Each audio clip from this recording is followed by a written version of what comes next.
Hey girl, thanks for tuning back in to the Her Best Self podcast. Happy Monday. I hope that you have had a great weekend, and today I'm coming at you raw and vulnerable. I've had a really hard weekend, a really real weekend. Life can be real. We can go through some trauma, we can go through losses, but instead of not showing up in the mic, like I have committed to all of you, I wanted to turn my loss into a purposeful opportunity to share with you how grief can impact those with disordered eating behaviors and how you can turn your grief and your loss into the perspective that's going to keep you centered into your true self, into God's best version of you. So tune in for today's show. It's going to be different. I hope not to cry today, but I just want you to know that I'm in a different headspace. But I am so happy that you are here with me to start the week. Let's get to it.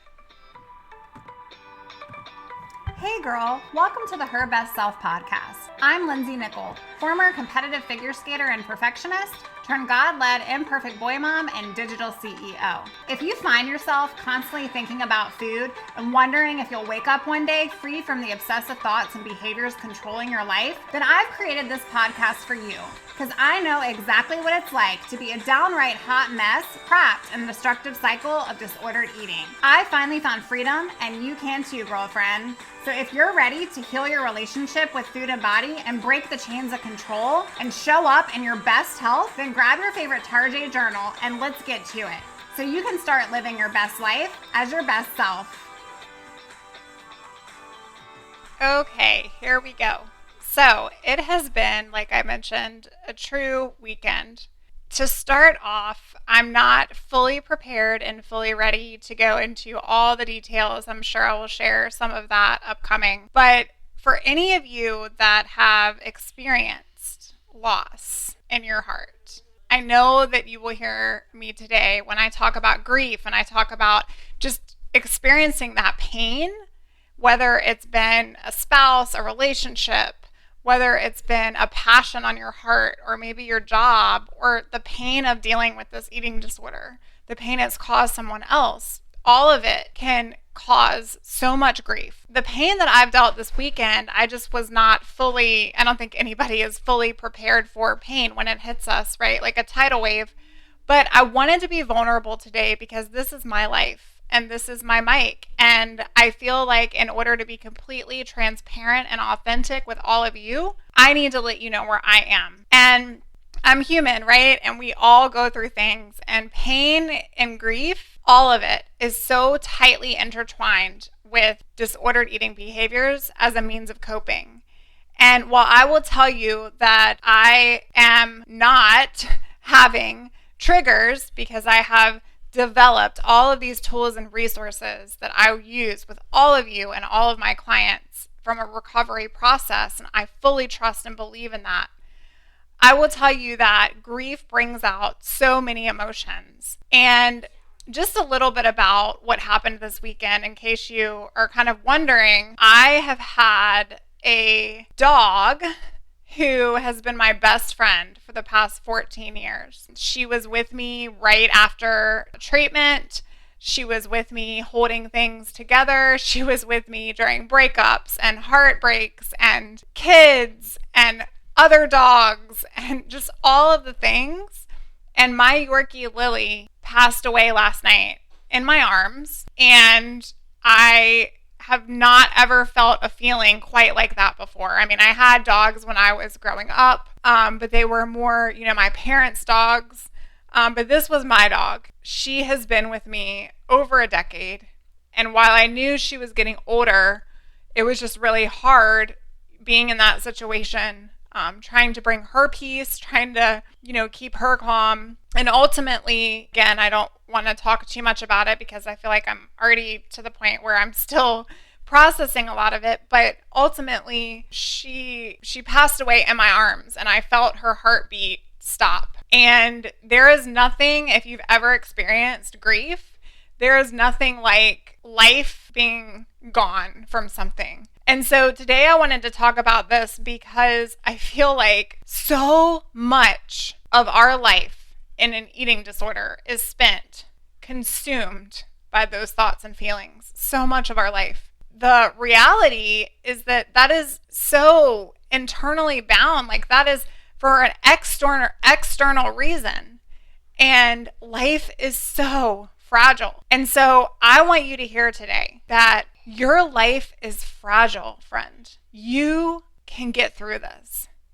The fact that you have a heartbeat today is incredible. It is a blessing. It is amazing. And it means that God's not done with you. And while God was done with Lily here on earth, I know that there's many things I still have yet to process with this situation, but I also know that she's in a better place. And, I got her a pretty long time and I was blessed by that relationship. But grief can be so trying and triggering, and it can lead down the road to relapse. I wanted to talk a little bit about the effects on grief. I wanted to talk about eating habits and my feelings this weekend, because I come up here and I show up here and I want to provide so much valuable content for all of you. That is my number one. But sometimes this is just my place to get my purpose out to the world, just for ears, just for you to hear that if you've dealt with all these things, I have too, and I've been right where you are. And today, right where I am is a struggle, and it's quite complex. And again, I'm human and I'm grieving and I miss her. And I spent majority of the morning laying in bed wondering if this was real life. When you think about grief, the Centers for Disease Control and Prevention, the CDC, says that grief is a normal response to a loss during or after a disaster or a traumatic event. When I think about this event, it has definitely been a disaster. It has been a traumatic event. I had my kids in the room with me. I had to explain all the things. And the feeling of distress and sadness and shock and disbelief and denial. I thought when I woke up this morning, I heard her little feet come down the hallway, and just the lack of sleep, the loss of appetite, like all of the things is real, right? And so I wanted to come on here today to show you a vulnerable place, but also to let you know that if you've been through grief, not feeling hungry is one of our body's protective mechanisms when we're processing like overwhelming emotions. And so during the grieving process, these powerful emotions, they make it so difficult for our body to process food, because we're just dealing with this emotion of depression or sadness. And these coping skills, they can ultimately lead to our eating habit changes. It can lead to isolation. It can lead to just all of the disordered eating behaviors, like right back in the front door. Today, when I got up, the first thing I thought about was my sweet Lily.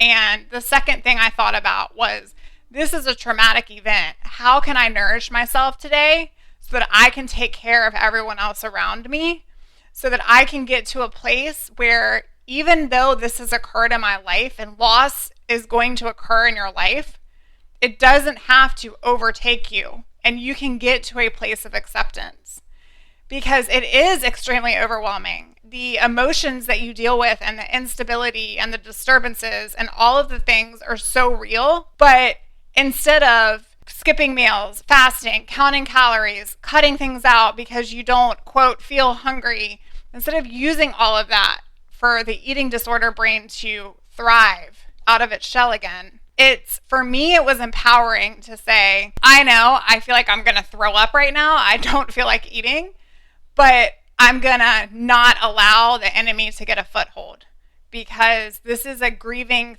experience that I have never had.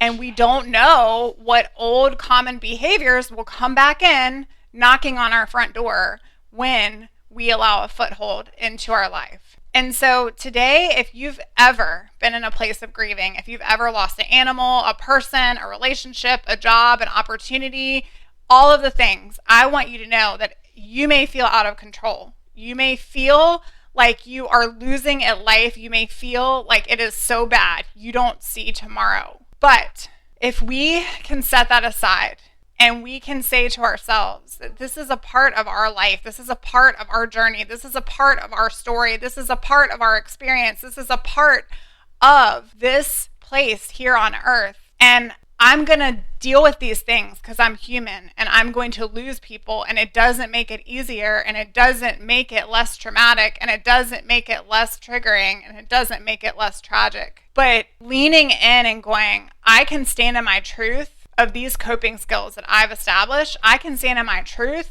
and I can know that I have people to reach out to, and I have support that I can attend, and I have tools that I can grab. Friend, I just want you to know today, if you're in this place of any loss, or if you've ever had to deal with that you aren't alone. And I want you to know that it's so important to understand you can experience fullness again. It's all about perception. I could literally sit in my room and cry for weeks on end and months on end because I feel like there's a hole in my heart that will never, ever come back. But I also know that Lily would want me happy, and she would want me smiling, and she would want me living, and she would want me thriving. And so she would want me to let go and allow God to let in to my heart and allow me to press on into faith and navigating my life and my business and my family and all of the things, because I'm here for you, friend. I'm here to serve. And if I'm in my stuff, if I'm letting that loss of grief turn into an identity centered around so much time and energy and thoughts around depressive state, then I'm not living into a perception of being blessed that I had her in my life, being blessed that she could have come up to any human and chose them, and she came up to me, being blessed that I have had such a powerful experience and a powerful relationship, probably more so than any other human, being blessed that she has my heart there and I don't have to have my world crash here. So maybe you've lost a loved one. Maybe you feel like your entire world is in a crashing state, and maybe you feel like you don't know how to function and you don't know how to control life and you don't know how to control the future. But friend, I just want to remind you today that you can have space to grieve because you don't need to control life, and you don't need to control the future, and you don't need to control food. For today's episode, I just wanted to make this short. I wanted to make it sweet. I wanted to make it real, and I wanted to make it powerful for you. You may even find in life that you will grieve your eating disorder, no matter how much torment it has given to your life. And that's part of the process, because when we let things go, we have to go through the phases that are going to support the space for our healing to occur. And healing comes in waves. So today, I just want you to know you can give your full heart to the best version of yourself by doing the very best things that are going to set you up to serve others for a purpose that's much greater than depression, than grief, than anxiety, than food control. I want to wish you such a blessed week. And if you've ever experienced a loss and you feel like it just pulls you back, it pulls you back into that place of unhealthy behaviors, reach out. Reach out to me, reach out to a friend, seek out support, and don't allow that eating disorder brain to get a foothold into your heart. There are so many other ways that you can get through this time. Friend, I see you, and I want you to know I'm here for you, and I'll talk to you soon. Until next time, bye for now, and bye to my sweet little Lily. Oh, friend, thank you so much for letting me share what was on my heart today.